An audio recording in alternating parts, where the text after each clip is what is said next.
시간의 가치를 안다는 의미는 곧 삶의 가치를 안다는 것과 같다. 지금 우리에게 중요한 것은 얼마나 더 시간을 쪼개어 잘게 사용하느냐가 아니라 오히려 비우고 줄이고 단순화하는 작업이 아닐까?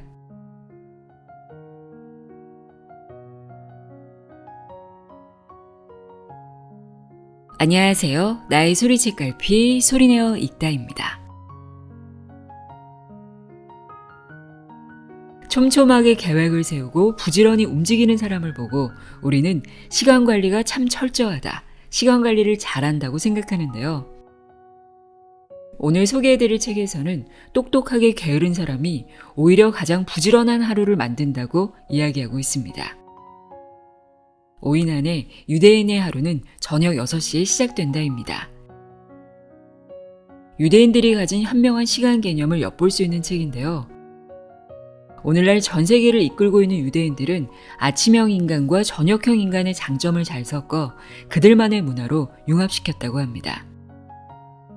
그들은 저녁이면 가족 모두가 모여 하루를 정리하고 다음 날을 준비하는 일과를 철저히 지킵니다.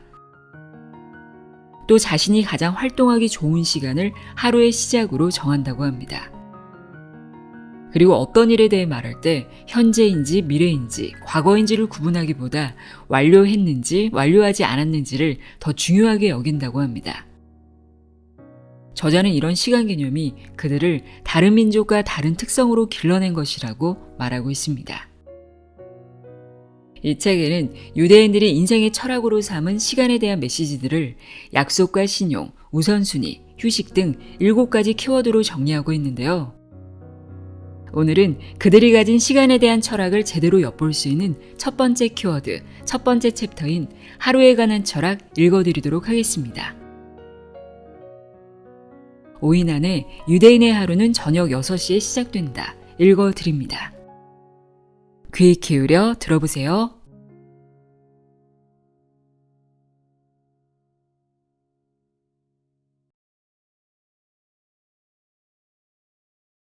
아침형 인간과 저녁형 인간. 창세기 1장에는 특이한 표현이 반복된다. 저녁이 되고 아침이 되니 이는 첫째 날이니라. 성경에는 이런 표현이 자주 등장한다. 보통 하루의 시작을 아침으로 보는 일반적인 상식과 다르게 성경에서는 하루가 저녁으로 시작해 아침으로 끝난다. 하나님이 빛이 있으라 하시니 빛이 있었다. 창세기 1장 3절. 세상이 창조될 때 빛보다 어둠이 먼저 있었다는 의미다. 이스라엘 사람들은 이와 같은 이유로 저녁을 하루의 시작으로 보고 아침을 하루의 끝으로 봤다. 이러한 유대인의 사고방식은 21세기인 지금도 유효하다. 어둠이 있지만 곧 빛이 생길 거라는 사고는 그들을 긍정적인 민족으로 거듭나도록 작동했다. 12세기부터 18세기까지 약 600년간 유럽에 살던 유대인은 조롱과 혐오의 대상이 됐다. 그들은 가난하고 공포, 절망의 환경에 항상 노출된 민족이었다. 2차 세계대전이 벌어졌을 당시 히틀러는 홀로코스터로 600만의 유대인을 학살하기에 이른다. 인류사의 전무후무한 박해의 역사적 배경 속에서도 그들은 밤이 깊을수록 새벽이 다가오고 있다는 희망의 믿음을 가졌다. 시간을 인식하는 그들만의 관념이 인생을 바라보는 방식의 변화에까지 영향을 미친 것이다. 시계바늘을 보면 오른쪽으로 돈다. 그 이유는 해와 관련이 있다. 해가 동쪽에서 떠오르고 서쪽으로 지는 동안 그림자는 해의 반대쪽, 즉 왼쪽에서 생겼다가 점점 오른쪽으로 이동하기 때문이다. 시계가 없던 고대 유대인은 해의 위치로 시간을 파악했다. 하지만 수시로 시간을 확인할 수 있는 현대와 달리 고대 유대인은 해의 위치로 대략적인 시간을 파악하는 정도였다. 신약 시대의 유대인은 시간의 기준을 일몰과 일출로 정하고 그 사이의 시간을 12시간으로 설정했다. 유대인은 율법에 따라 하루에 3번씩 기도를 한다. 그들의 기도 문화가 하루의 시간을 정밀하게 구분지어야 하는 이유가 된 것이다. 그들은 정오를 기준으로 오전 9시와 오후 3시에 기도를 했다. 이렇게 일과 중 자연스럽게 쉼의 시간을 가지면서 시간을 계획적으로 활용할 수 있는 문화적 토대가 형성됐다. 과거에도 현대에도 시간을 쪼갠다는 것은 굉장히 유용하고 효율적인 방법이다. 만약 누군가가 당신에게 큰 돌을 3개 주면서 작은 구멍에 호리병에 넣어보라는 주문을 했다고 하자.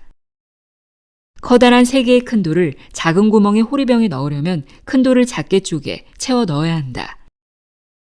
커다란 바위보다 자갈이, 자갈보다 모래가 훨씬 더 밀도 있게 호리병을 채울 수 있는 이유는 입자가 잘게 쪼개져 입자 사이사이의 빈 곳을 줄이기 때문이다.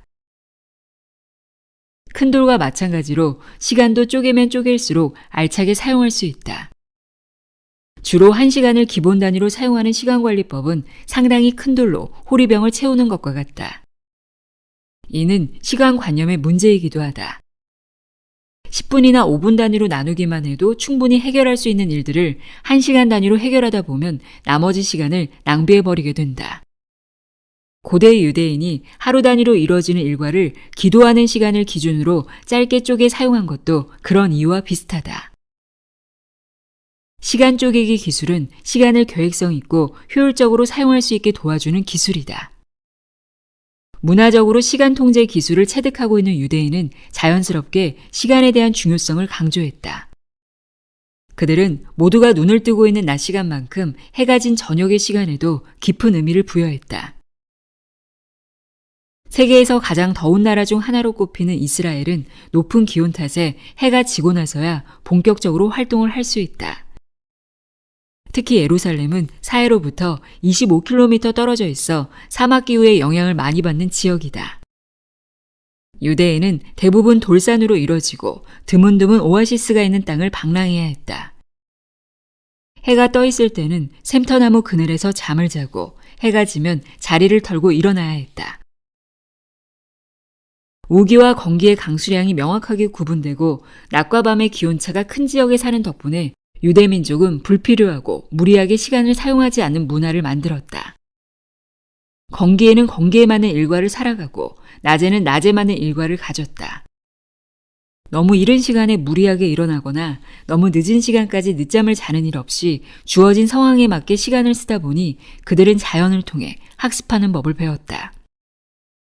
또 그들은 식사 전에 30분가량 기도를 드린다. 이는 앞서 말한 시간 쪼개기를 실천하는 기본의 역할을 톡톡히 했다.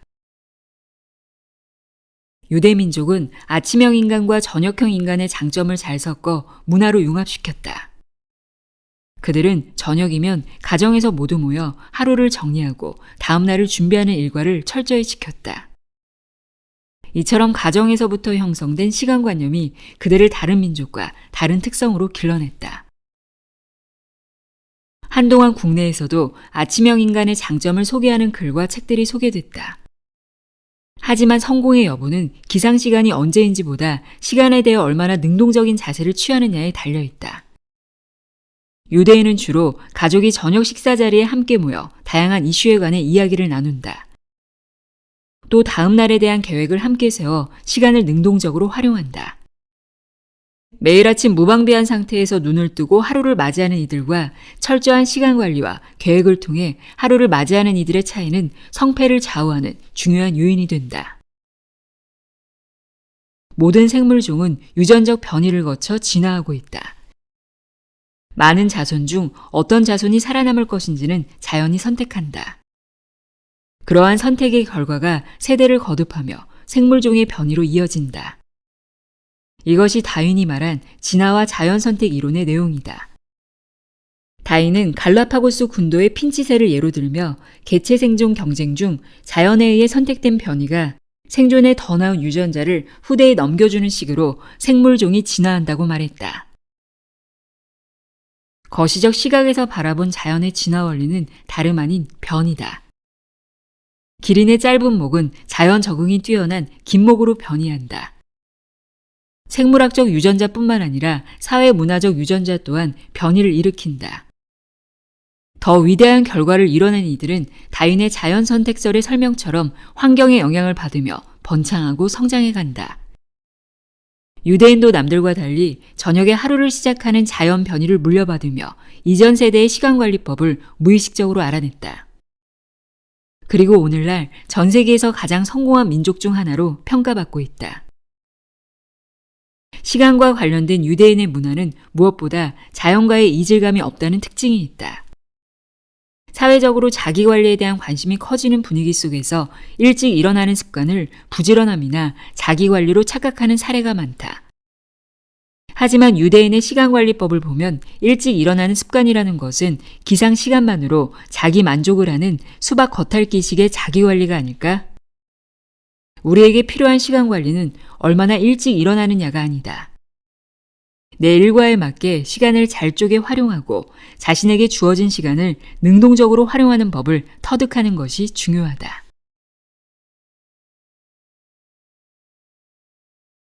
실패와 실현 속에서도 능동적인 삶을 살라.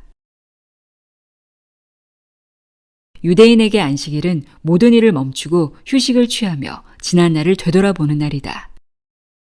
삶을 사는 동안 계속 앞으로 나아가는 것도 중요하지만 한 번쯤 자신이 지나온 시간과 결과를 복귀하는 과정은 매우 중요하다.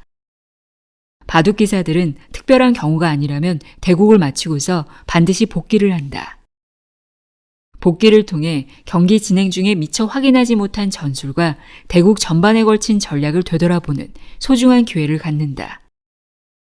경기의 승패를 떠나 복귀를 생략하는 법은 없다. 대한민국 바둑의 황금시대를 이끌었던 이창호 구단도 복귀에 대해 말했다. 재능을 가진 상대를 넘어서는 방법은 노력뿐이다. 더 많이 집중하고 더 많이 생각하는 수밖에 없다. 바둑에는 복귀라는 훌륭한 교사가 있다. 당시 최고의 바둑기사였던 이창호 구단도 복귀라는 훌륭한 교사로부터 언제나 학습을 했다. 그의 스승격인 조은영 구단 또한 복귀에 대해 매우 인상 깊은 말을 남겼다. 승자는 기쁨에 들떠있고 패자는 억울함과 분함 등 온갖 감정으로 괴롭다. 그 모든 감정을 억누르고 차분한 마음으로 복귀를 하기란 참으로 힘든 게 사실이다. 살다 보면 쉴 새 없이 몰아치는 인생의 실전 속에서 조급한 마음에 바보 같은 악수를 두는 실수를 범하곤 한다. 자신의 치명적인 실수를 바라보는 것은 참으로 괴로운 일이다. 그런 면에서 바둑의 복귀는 이기든 지든 관계없이 자신의 지난 일을 반성하고 격한 감정의 회오리 속에서 평정심을 유지하는 훈련과도 같다. 유대인에게 바둑의 복귀와 같은 안식일의 시간은 같은 실수를 반복하지 않도록 해주는 그들만의 힘이다. 조은영 구단은 누구나 어설프고 미숙한 부분을 갖고 있기에 실수를 인정하고 받아들여야 한다고 말했다. 또 내적으로 성숙한 어른이 되려면 자신의 아픈 상처를 직시하고 아플수록 더 예민하게 들여다봐야 한다고 했다. 승리한 대국을 복귀하는 과정은 이기는 습관을 만들어주고 패배한 대국을 복귀하는 과정은 이기기 위한 준비의 시간이 된다. 지난 시간을 돌아보는 과정은 돌이킬 수 없는 일을 붙들고 한탄하는 후회와는 성격이 다르다. 유대인의 역사를 돌이켜보면 찬란한 문명을 꽃피웠던 다른 민족과는 다른 시간을 살아왔다는 것을 알 수 있다. 그들의 역사는 한마디로 실패와 실현, 고난의 역사다. 유대인은 자신의 아이들이 기아 상태에 있는 아프리카 아이들의 심정을 느껴볼 수 있도록 기아 체험을 시킨다고 한다. 또 끼니를 거른다는 것이 얼마나 괴롭고 힘든 일인지 직접 체험을 하고 나면 아프리카로 자원봉사를 보낸다. 이를 통해 몸소 시련을 겪고 그와 비슷한 시련에 있는 다른 이들에 대한 공감 능력을 가질 수 있다. 이런 기억과 경험은 다시 찾아올 시련에 대한 훌륭한 대비책이 돼준다. 그처럼 유대인은 평소에도 의식적으로 고난과 시련을 반복하면서 늘 자신들의 시간을 복귀하고 학습하는 삶을 살았다. 정신과 의사 빅터 프랭클은 오스트리아 출신 유대인이다. 그는 2차 세계대전 당시 아우슈비츠로 끌려갔다가 기적적으로 살아 돌아왔다. 그는 수용소에서 부모와 아내, 두 자식과 친구를 잃었다. 그곳에서의 삶은 고난 그 자체였다. 심지어 하루에 물 한 컵만 배급되기도 했다. 하지만 그는 누군가로부터 억압을 받는 상황에서도 삶에 대한 주체성을 잃지 않고자 노력했다. 배급받은 물을 절반만 마시고 나머지 절반을 세수하는 데 사용할 뿐만 아니라 극한의 상황 속에서도 면도를 게을리하지 않았다. 그는 자신이 수용소에서 경험한 것을 바탕으로 로고테라피라는 심리요법을 만들었다. 이는 의지와 자유로부터 인간의 존재의 의미를 찾음으로써 상처를 치유하는 방법이다. 더불어 주체적인 삶에 대해 항상 강조했다. 언제 가스실로 끌려가 죽을지 모르는 수동적인 삶을 살면서도 자신의 태도를 나타낼 수 있는 자유를 강조했다. 또한 그는 자신에게 주어진 환경에 맞춰 수동적인 삶을 사는 것이 아니라 자신의 태도에 따라 주체적인 삶을 찾을 수 있다고 생각했다. 극단의 상황을 극단으로만 바라본다면 우리는 다음 극단의 상황에서 죽임을 당할지도 모른다. 어떤 상황에 처하든 주체성을 자신에게로 끌어와 스스로 제어할 수 있는 자신감이 차 있는 상태가 되기 위해서 실현 중 학습할 수 있는 것들을 충분히 복기하고 학습해야 한다. 유대인이 읽는 성경에는 이런 구절이 있다. 누구든지 너에게 억지로 오리를 가자 하거든 그 사람과 심리를 동행하라. 자신이 처한 상황에서 주체성을 가지고 행동하라는 의미다.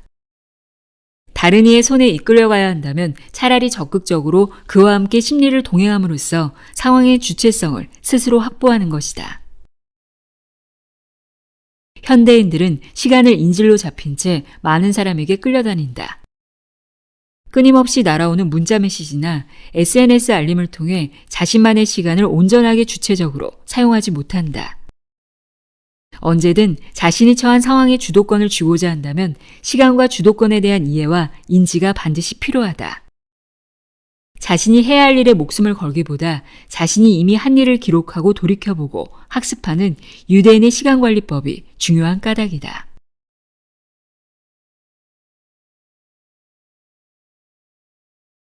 신뢰의 기본은 시간을 잘 지키는 것이다. 유대인은 왜 특별할까?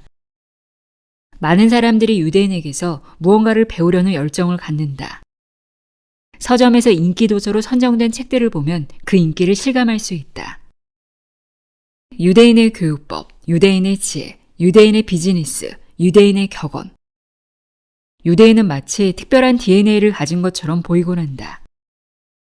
세계 인구의 0.2%에도 못 미치지만 역대 노벨상 수상자 중 23%가 유대인이다. 특히 노벨 경제학상의 65%는 유대인이 수상했다. 미국 연방준비은행의 역대 의장 15명 중 11명이 유대인이고 미국 아이비리그 교수의 30%가 유대인이며 미국 대법관의 3분의 1도 유대인이다. JP모건과 골드만삭스의 창업자도 유대인이고 구글과 페이스북의 창업자도 유대인이다. 전 세계 억만장자 3명 중 1명이 유대인이기도 하다.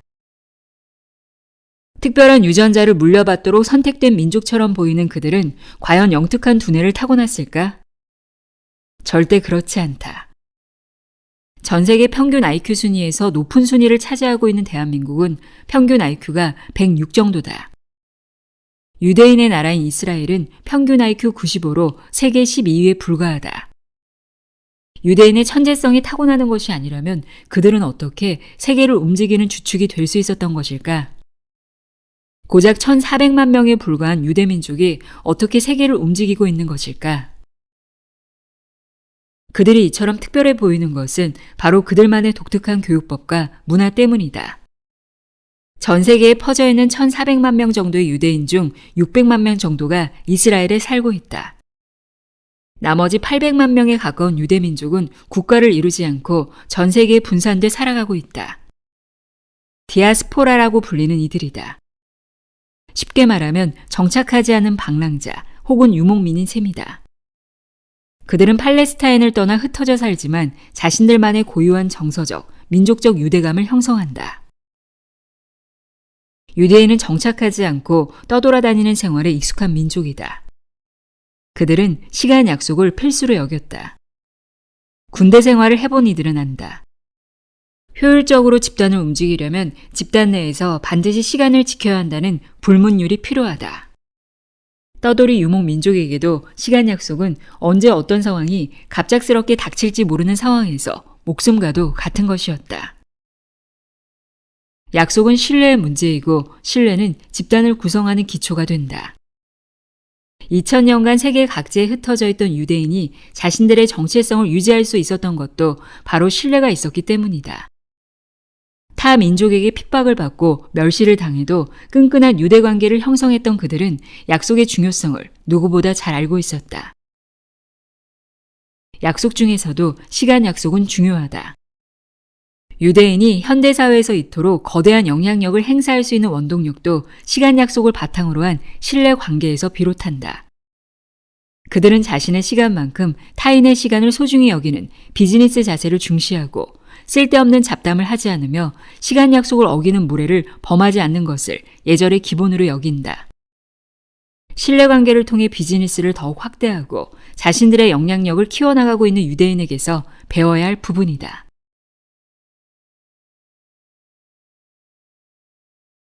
행동 중심으로 일정을 관리하라.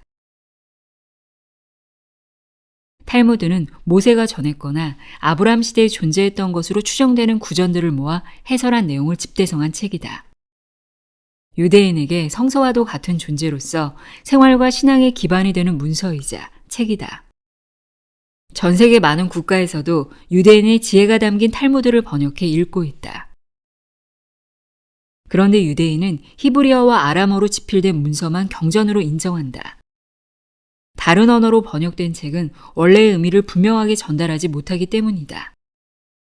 탈무드라는 이름을 달고 있을 뿐 세상을 바라보는 유대인의 지혜를 온전하게 담고 있지 않다는 것이다.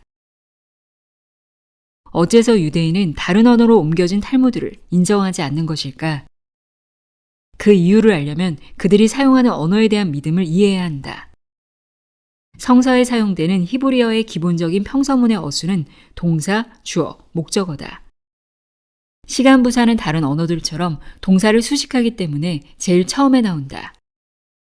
히브리어는 현재, 과거, 미래와 같은 시간을 나타내기보다 완료와 미완료를 나타내는 식으로 쓰이는 특징이 있다. 이러한 히브리어의 특징이 유대인의 사고방식에 영향을 줬다. 그들은 어떤 사건에 대해 말할 때 현재인지 미래인지 과거인지를 구분하는 것보다 완료했는지 완료하지 않았는지를 더 중요하게 여겼다. 또 동사를 문장의 제일 앞에 사용함으로써 행동의 중요성을 강조했다. 동사를 수식하는 시간부사를 통해 시간이 얼마나 중요한지도 강조했다. 아무리 좋은 것을 많이 알더라도 행동하지 않으면 의미 없는 지식이다. 어떠한 현상이 지나갔다는 사실보다 완료했다는 사실을 중요하게 여기던 유대인의 언어는 별다른 말 없이도 시간의 중요성을 가르치기에 충분했다. 그럼 동사를 가장 먼저 사용하는 언어를 유대인이 가지게 된 이유는 무엇일까? 내 개인적 습관에서 그 이유를 간접적으로나마 유추해 볼 수 있다. 나는 오랜 시간 개인 스케줄러를 이용해 시간 관리를 해오고 있다. 좋은 습관을 만들기 위한 목적도 있지만 바쁜 일정 탓에 더 많은 일을 효율적으로 해결하려는 이유가 더 크다. 하지만 휴대전화로 짧게 일정을 기록하던 시절에는 많은 시행착오를 겪었다. 예를 들어 내가 가장 처음에 기록한 내용은 단편적인 내용들에 불과했다. 자동차 엔진 오일 교환하기. 이렇게만 적어도 일정을 소화하는데 큰 문제가 없어 보였지만 사실 이렇게 정리한 일정에는 큰 문제가 있었다. 스케줄러의 본질은 앞으로 해야 할 일정을 기록하는 것이다. 자동차 엔진 오일 교환하기 라는 단순한 일정 제목에서 가장 처음 눈에 들어오는 단어는 자동차다. 해당 일정의 목적인 엔진 오일이 나중에 등장한다. 자동차가 가장 먼저 위치하는 것은 인식의 중요도를 봤을 때 비효율적이다. 첫 번째와 마지막에 가장 중요한 정보를 담는 것이 훨씬 효율적이다. 히브리어의 어순과 같이 일정을 정리하면 동작을 앞세워야 한다. 따라서 자동차 엔진오일 교환하기가 아니라 교환, 엔진오일처럼 정보의 중요도에 따라 일정을 기입해야 한다. 처음과 마지막에 들어간 정보를 가장 중요한 정보로 인식하는 인간의 인지 패턴을 고려할 때 한국어는 서술어를 가장 뒤에 위치시키면서 관계와 감정에 초점을 맞추고 있다고 볼 수 있다.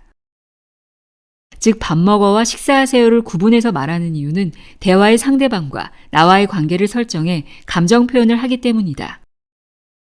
우리와 같은 어순으로 문장을 표현하는 국가는 몽골, 일본, 터키 등이 있다. 반면 합리적인 판단을 우선시하는 영어권 국가에서는 주어와 목적어를 처음과 끝에 배치하고 동사를 가운데 배열한다. 주로 유럽과 아프리카, 북미의 국가들이다. 유대인은 강수량이 100mm도 되지 않은 척박한 지역에서 생활하면서 가축을 키우고 물을 확보하기 위해 언제나 이동할 준비를 해야 했다. 그런 만큼 일정을 꼼꼼하게 챙겨야 했고 약속과 시간을 중시하는 생활에 익숙해져야 했다. 한 곳에 정착하지 못한 만큼 이들에게는 자신들을 지켜줄 법원이나 경찰, 의사도 없었다. 집을 지어줄 목수도 없었다. 어쩔 수 없이 모든 일을 스스로 해내며 다양한 분야의 일을 가장 효율적으로 해내는데 뛰어난 민족이 됐다. 그러한 특성을 물려받은 민족답게 현대 유대인 또한 전 세계로 뻗어나가 생활하고 있다. 신생 독립국 미국에서 가장 빠르게 자리를 잡으며 현대 자본주의의 한 축을 담당하고 있는 유대인의 생활 습관과 문화 속에는 그러한 시간 관리의 철학이 숨어 있다.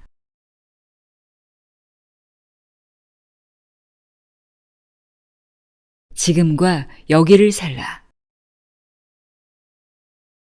과거와 미래에 집착하면 현재는 아득하게 멀어진다. 시간이라는 착각에 매몰돼 생을 소모해버린 사람들은 단 한 번도 현재를 살아보지 못하고 생을 마감한다. 자신 앞에 다가오지 않은 미래를 걱정하고 지나가버린 과거를 놓지 못한 채 현재가 과거와 미래의 중간 어딘가에 있다고 착각하는 삶은 다시 오지 못할 진짜 생을 인지하지 못하고 죽게 만든다. 지구가 태양을 한 바퀴 도는 주기, 지구에서 보이는 달의 모양이 바뀌는 주기를 구분해 만든 시간이라는 개념은 이집트, 수메르, 인도, 중국 등의 고대 문명에서 농사를 짓기 위해 개발한 인간의 상상 속 관념일 뿐이다. 시간이 흐른다는 개념은 그저 수많은 현재의 순서 배열에 지나지 않는다. 과거의 나와 현재의 내가 따로 존재하고 현재의 나와 미래의 내가 따로 존재한다는 착각에 빠지게 되면 아직 다가오지는 않았지만 이미 존재할 미래에 대한 불안감만 키운다. 자신의 미래에 대한 불안한 마음을 가진 사람들은 예지력을 가진 이들에게 자신의 미래에 대해 묻고 점쳐본다. 현재의 자신이 할 수 있는 능동적 대처에는 무관심하고 이미 주어진 미래를 수동적으로 받아들이는 식의 운명론을 나는 크게 신뢰하지 않는다. 산 위에서 샘솟은 물이 밑으로 흘러내려와 바다와 만나는 것은 바다에서 만나게 될 미래가 정해져 있기 때문이 아니라 그저 위에서 아래로 흐르는 현재가 연속적으로 이어져 있기 때문이다. 어디에서 시작해 어떤 방향으로 흐를지는 현재 자신이 어떤 중력, 즉 이끌림의 영향을 받고 있는지, 자신의 위치가 어딘지에 따라 달라진다. 자연의 순리이자 시간의 순리라 할 수 있다. 우리는 고대 인간이 농사를 짓기 위해 만든 관념 속에 갇혀 있지 않다. 과거나 미래에 속하지 않고 순리를 타고 흐르는 오직 지금에만 존재한다. 삶은 단순히 60분, 24시간, 12개월이라는 시간 관념처럼 12진법, 60진법으로 규정되는 틀 속에 고정되어 있지 않다. 10년 전이나 0.1초 전이나 온전히 나로서 존재할 뿐이다. 지금의 범위를 확장시키면 어제의 나, 10년 전의 나, 20년 전의 나도 그저 현재의 나일 뿐이다. 10년 후의 나와 20년 후의 나도 온전히 현재의 나일 뿐이다. 지금이라는 단어에 고정되지 않고 오늘, 최근 1년, 근 2, 3년이라는 관념까지도 하나의 덩어리로 바라보면 과거와 미래가 그저 현재라는 하나의 덩어리라는 사실을 알게 된다. 불안은 미래에서 오는 것이고 불행은 과거에서 오는 것이다. 과거와 미래가 존재하지 않는다는 사실만 깨달아도 불행과 불안은 사라진다. 시간이 세상에 존재한다는 생각은 착각에 불과하다. 날짜 변경선의 좌측에 있는 국가들은 다른 나라들보다 먼저 하루를 시작한다. 그러다 보니 동시라는 관념에도 시차가 발생한다. 지금 동시대를 살고 있으면서도 누군가는 어제를 살고 있고 누군가는 내일을 살고 있는 것이다. 하물며 어제의 나와 미래의 나를 구분짓는 일은 참으로 어리석다. 뉴질랜드에서 거주할 때 서머타임을 경험한 적이 있다. 당시 나는 대학교 강의실에 수업을 들으러 갔다가 깜짝 놀라고 말았다. 나를 제외하고는 강의실에 아무도 없었던 것이다. 해가 긴 여름에 한시적으로 1시간을 앞당기는 서머타임을 시행하고 있던 것을 나만 몰랐다. 언제나 변함이 없을 것만 같았던 시간조차 유동적으로 바뀔 수 있다는 사실을 알고 시간이 가진 철학적 의미의 허무함이 느껴졌다. 같은 지구에서 동시대를 살고 있으면서도 서로 다른 시간대에 살다 보면 색다른 경험을 하기도 한다. 브리티시 항공사는 지구 자전 속도보다 빨리 나는 콩코드 비행기를 취항하면서 떠나기 전에 도착하라 라는 흥미로운 슬로건을 내걸기도 했다. 런던에서 출발할 때는 해가 져서 깜깜했지만 뉴욕에 도착할 때는 노을을 볼 수 있을 만큼 비행 속도가 빨랐기 때문이다. 그 덕분에 이미 져 있는 태양이 다시 떠오르는 것을 볼 뿐만 아니라 비행기를 탄 시각보다 이전 시간에 도착하는 아이러니한 여행을 경험할 수 있었다고 한다. 그렇다면 시간을 거스르는 것이라 말할 수 있을까? 인간은 살다 보면 과거를 후회하는 경우가 많다. 아직 다가오지 않은 미래에 대해 불안해하기도 한다. 하지만 이러한 관념에만 존재하는 허상들은 유대교에서 말하는 사탄과도 같다. 현대에 오면서 사탄이란 말은 그 의미가 많이 변질됐지만 문자 그대로 보자면 방해자라는 뜻이다. 방해자라는 존재는 인간을 끊임없이 유혹해 순리에 대적하게 만든다. 인간의 뇌는 가만히 있으면 불안과 비관에 빠지고 부정적인 생각들에 쉽게 사로잡히고 만다. 뇌의 디폴트 값이라 할 수 있다. 누구나 후회를 하고 불안해하는 순간을 맞는다. 후회와 불안이 과거와 미래에서 찾아오는 것이 아니고 그 둘은 사실상 존재하지도 않으며 끊임없이 이어져 있는 현재라는 연속된 배열에 속해 있을 뿐이다. 그것을 바로잡을 유일한 방법도 현재에 있고 그 과오를 인정하고 끊어낼 수 있는 유일한 순간도 오직 지금이고 여기일 뿐이다. 독일 태생의 물리학자 알베르트 아인슈타인은 전기회사 사장이었던 유대인 아버지와 독일인 어머니 사이에서 장남으로 태어났다. 그는 미래에 대해 생각하지 않는다고 말했다. 미래란 자신 앞에 곧 닥칠 현재라고 봤다. 과거와 미래는 현재의 바깥에 존재하지 않는다. 보통 사람들은 대부분 과거를 후회하고 미래를 불안해하며 현재를 불행하게 산다. 하지만 아인슈타인은 과거와 미래, 현재를 조금 다르게 바라봤다. 그는 어제로부터 배우고 오늘을 살아가며 내일을 희망해야 한다고 했다. 누구나 보이지 않는 실체에 대해 불안감을 느낀다. 그러므로 시간이라는 무형의 관념을 철저하게 관리해야 한다.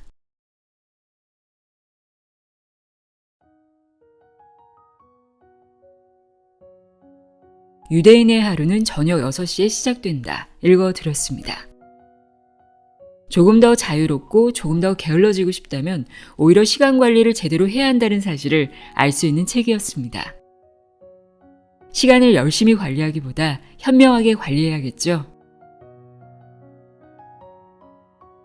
오늘도 함께 해주셔서 고맙습니다.